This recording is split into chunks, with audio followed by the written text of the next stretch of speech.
तो वहीं बता दें कि प्रश्नकाल के साथ शुरू होगी राजस्थान विधानसभा की कार्यवाही। तारांकित प्रश्नों की सूची में है 23 प्रश्न।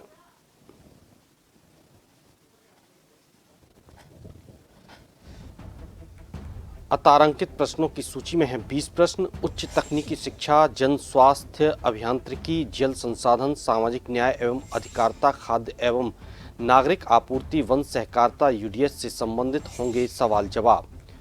यूडीएच मंत्री झावर सिंह खर्रा रखेंगे यूडीएच विभाग की 17 अधिसूचनाएं।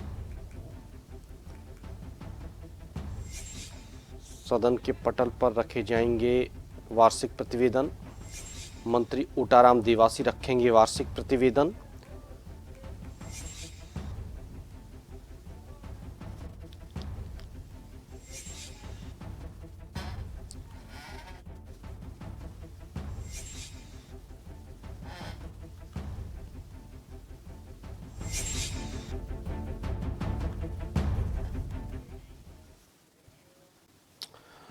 और ज्यादा जानकारी के लिए हमारे साथ संवाददाता विवेक लाइव जुड़े हुए हैं, उनसे और अधिक जानकारी लेंगे। विवेक, बजट सत्र का आज दूसरा दिन है, क्या कुछ आज रहेगा? प्रश्नकाल के साथ सदन की कार्रवाई की शुरुआत होगी।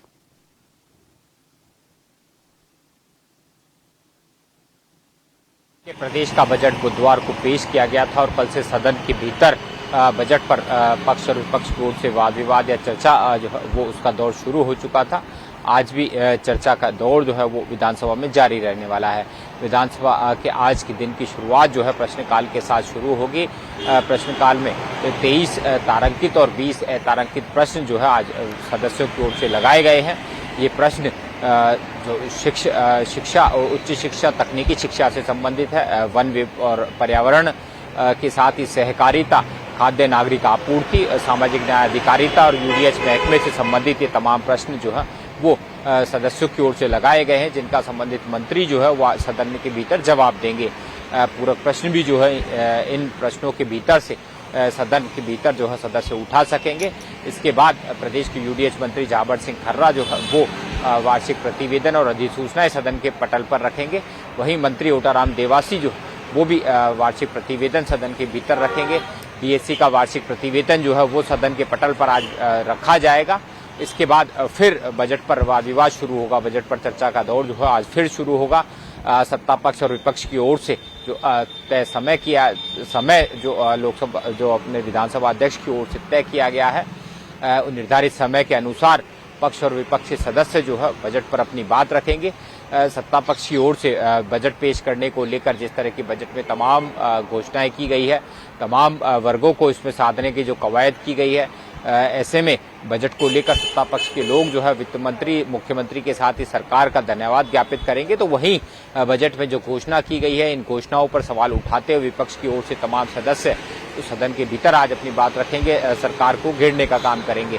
लेकिन कुल मिलाकर ये कहा जा सकता है कि बजट को लेकर अभी चर्चा का दौर जो है वो जारी रहेगा। वित्त मंत्री अपनी बात आगे रखेंगे, मुख्यमंत्री जो है वो अपनी बात इसमें रखेंगे और उसके बाद अनुदान मांगों पर चर्चा का दौर जो है वो आगे सदन में आगे की कार्रवाई में जारी रहने वाला है।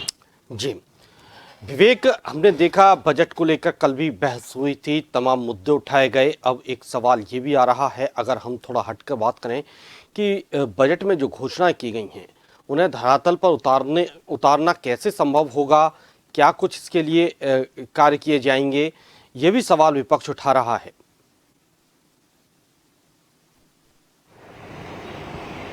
बिल्कुल, देखिए आमतौर पर देखा जाता है कि बजट में कई बड़ी घोषणाएं की जाती है, लेकिन जब दूसरा बजट सरकार का आता है तब तक कई घोषणाएं ऐसी रहती है जो केवल घोषणाएं रह जाती है। उन पर अमली जामा पहनाने का काम या उनके पूरा करने की कवायद जो है विभागों की ओर से शुरू नहीं की जाती है।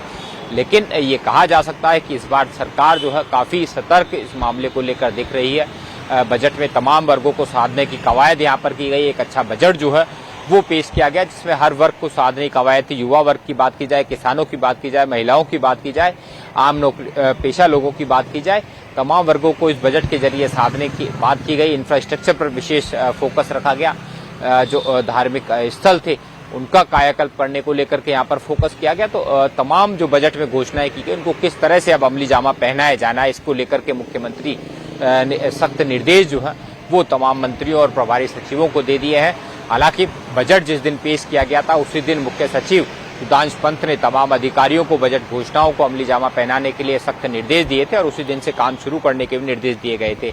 इसके बाद मुख्यमंत्री भजनलाल शर्मा ने तमाम मंत्रिपरिषद की बैठक ली, उसमें तमाम मंत्रियों को इस संबंध में निर्देश जारी किए गए हैं। अब प्रभारी सचिव और प्रभारी मंत्री हैं अपने अपने प्रभार वाले जिलों में 2 दिन रहेंगे, वहां पर बैठ के लेंगे और बजट में तमाम घोषणाएं जो उस जिले के लिए की गई है उन घोषणाओं को किस तरह से मूर्त रूप दिया जाना है, कैसे उन घोषणाओं को पूरा किया जाना है, चरणबद्ध तरीके से किस तरह से उन पर काम शुरू किया जाना है, इस ऐसे मसलों को लेकर के चर्चा करेंगे और फीडबैक जो है वो मुख्यमंत्री तक यहाँ पर देंगे।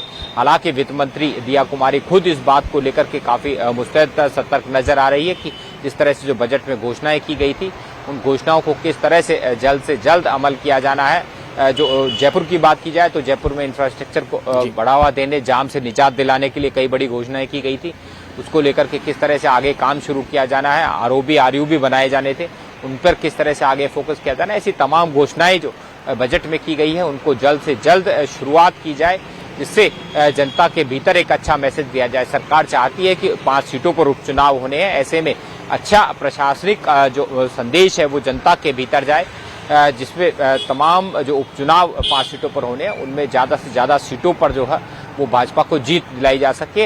हालांकि लोकसभा चुनाव में जिस तरह का परिणाम आया था तो ये कहा जा सकता है कांग्रेस जरूर जो है उत्साहित उन परिणामों नजर आ रही है, लेकिन जो इस तरह का बजट जो दिया है उसको लेकर के लगातार अब